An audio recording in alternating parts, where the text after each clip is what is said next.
Module 9, Post-Incident Considerations. After the immediate emergency has been managed, comprehensive post-incident procedures are essential for both recovery and prevention of future incidents.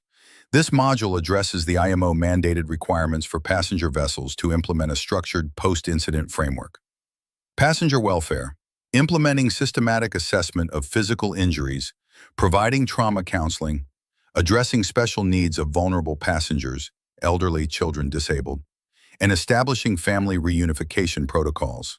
Crew support, conducting mandatory post-incident debriefings, offering confidential psychological services, implementing regulated rest periods, and rotating personnel for critical stress management. Incident analysis, collecting comprehensive documentation, logs, witness statements, timeline reconstruction, analyzing decision points, evaluating equipment performance, and comparing outcomes against established protocols.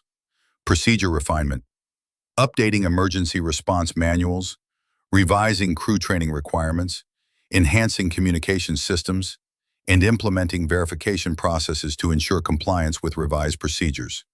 This includes a 72-hour passenger welfare plan, standardized crew psychological assessment protocols, formal incident investigation procedures following maritime regulatory guidelines, and a documented continuous improvement process that must be verified during vessel safety inspections. These measures ensure both immediate humanitarian response and systematic enhancement of maritime safety protocols. Module 9, Passenger Support After Maritime Emergencies. Immediate physical needs. Establish weather-protected muster stations with emergency ration packs, 2-liter water per person daily, and deploy medical response teams with trauma kits. Implement the IMO recommended SOLAS assessment protocol to identify high-risk passengers requiring priority care. Medical response teams. Deploy medical personnel with trauma kits at each muster station and establish medication inventory systems with the vessel's backup pharmacy. Designate specific rest areas with blankets, minimum 1 per passenger, and set up essential sanitation facilities. Psychological support framework. Execute the STCW mandated psychological care protocol with regular PA announcements every 30 minutes and information boards at muster stations. Deploy trained crew using the SAFER model, stabilize, acknowledge, facilitate, encourage, recover for emotional first aid. Communication assistance. Deploy emergency satellite phones, 1 per 100 passengers, for family calls and implement structured group activities on a 4-hour rotation. Officers must complete maritime acute stress recognition training to identify clinical signs requiring immediate intervention. Module 9, Crew Support and Critical Incident Stress Management. Immediate rotation and rest. Implement mandatory crew rotation within 4 to 6 hours of incident resolution, with 12-hour minimum rest periods. Establish designated quiet zones with recliners or bunks at least 50 meters from passenger areas. Provide hydration stations with electrolyte solutions every 2 hours, and nutrition packs containing 1,500 to 2,000 calories per 12-hour period. Monitor crew for physical symptoms, including tremors, slurred speech, or disorientation that require immediate medical evaluation. Operational debriefing.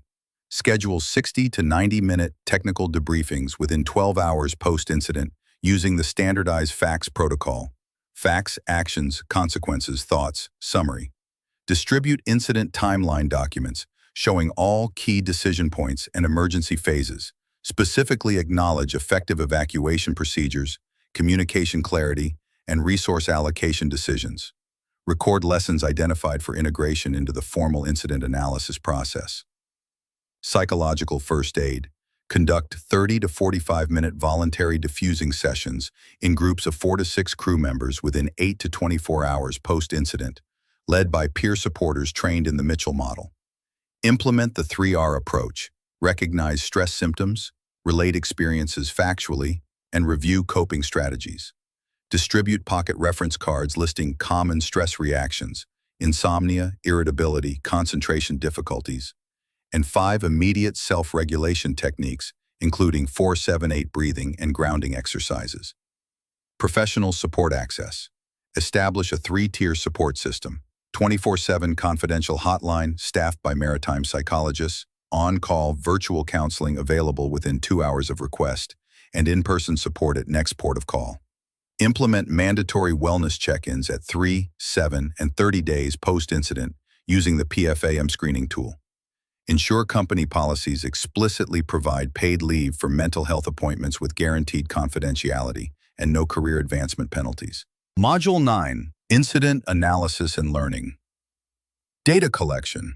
Gather comprehensive information about the incident using IMO-approved reporting forms and VDR, Voyage Data Recorder, downloads within 12 hours of the event. Document the chronological timeline in 15-minute increments, including all bridge commands, crew deployment patterns, and passenger movement timestamps.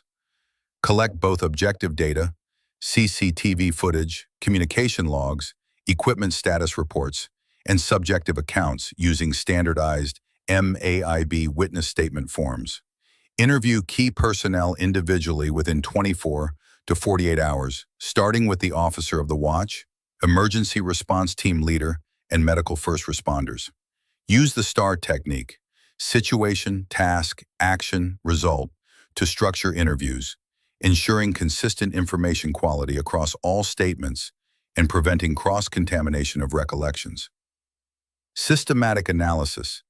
Apply structured analytical methods including SCAT, systematic cause analysis technique, and HFACS, human factors analysis and classification system, specifically adapted for maritime incidents.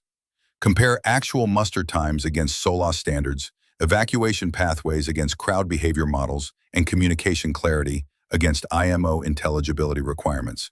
Identify both technical failures and human factors, including decision-making under stress conditions.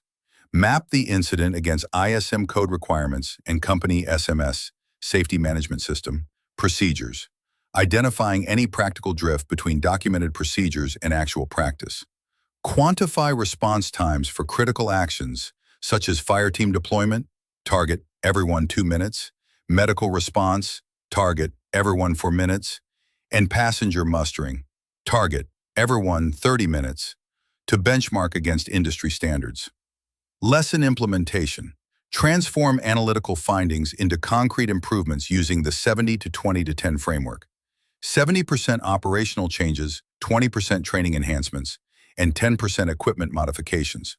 Develop a SMART action plan, specific, measurable, achievable, relevant, time-bound, with priority rankings based on potential safety impact.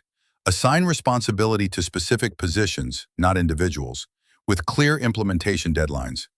Distribute safety flashes to all vessels in the fleet within 7 days, followed by comprehensive case studies for incorporation into monthly safety meetings and simulations.